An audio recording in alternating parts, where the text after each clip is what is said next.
Hello friend, આપનું સ્વાગત છે અંશુ કુકિંગમાં। આજે બનાવવાના છે આપણે દૂધીના મુઠિયા। એના માટે આપણે એક દૂધી લીધી છે અને એને આપણે છીણી લીધી છે આ રીતે। તો હવે આપણે એની અંદર નાખશું આદુ લસણની પેસ્ટ, આદુ લસણ ને મરચાંની પેસ્ટ છે। લીંબુનો રસ નાખશું, 1 ચમચી આપણે મીઠું નાખશું, 1 ચમચી હળદર, 1 ચમચી આપણે ચટણી નાખશું, 1 ચમચી ધાણા જીરું પાવડર, 1 ચમચી આપણે ખાંડ નાખશું। હવે આપણે બધું મિક્સ કરી લેશું।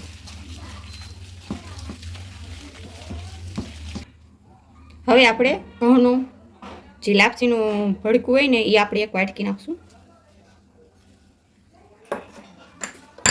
1 વાટકી આપણે ચણાનો લોટ નાખશું। ચણાનો લોટ થોડોક ઝાઝો નાખશું। અડધી વાટકી આપણે બાજરીનો લોટ નાખશું। હવે સારી રીતે આપણે બધું મિક્સ કરી દઈશું। લોટ આપણો એકદમ ભધાઈ ગયો છે। તો હવે આપણે ઢોકરિયા કુકરમાં આપણે પાણી ગરમ કરવા મૂકી દઈશું। લોટ આપણે થોડોક નરમ રાખશું એટલે મુઠિયા ઢોકળા એકદમ દૂધીના ફૂલશે। આ રીતનો આપણે નરમ રાખશું લોટ।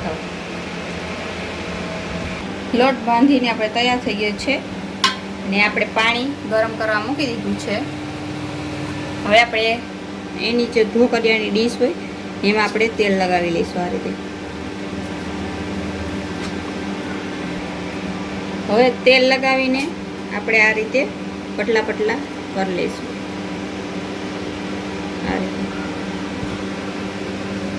આ રીતે આપણે પતલા પતલા કરીને એકદમ મૂકી દઈશું ઢોકળા।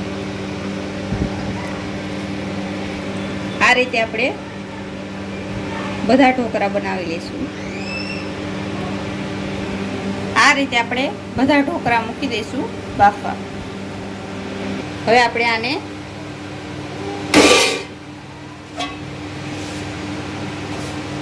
આપણે 15 થી 20 મિનિટ સુધી આને પકવા દઈશું।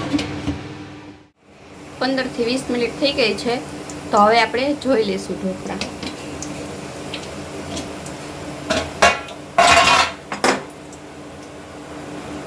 આ રીતે આપણે છરીને શેક કરી લઈશું। ચોટતું નથી એટલે આપણા મુઠિયા ઢોકળા એકદમ બફાઈ ગયા છે। તો હવે આપણે ગેસ બંધ કરી દઈશું।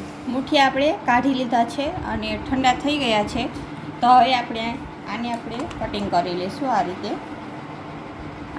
કટિંગ કરી લઈશું। આ રીતે આપણે બધા મુઠિયાની કટિંગ કરી લઈશું।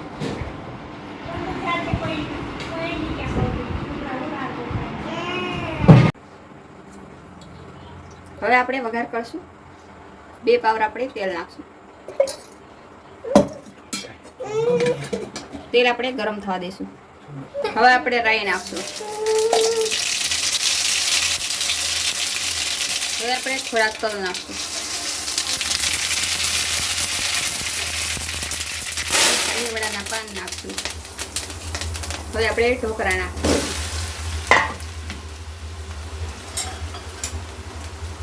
સારી રીતે મિક્સ કરી લેશું।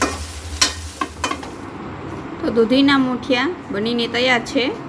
તો આવી રીતે તમે પણ ઘરે બનાવી શકો। અને અમારી અવનવી રેસીપી માટે અમારી ચેનલ અંશુ કુકિંગને લાઈક કરજો, શેર કરજો, સબસ્ક્રાઈબ કરજો। ધન્યવાદ।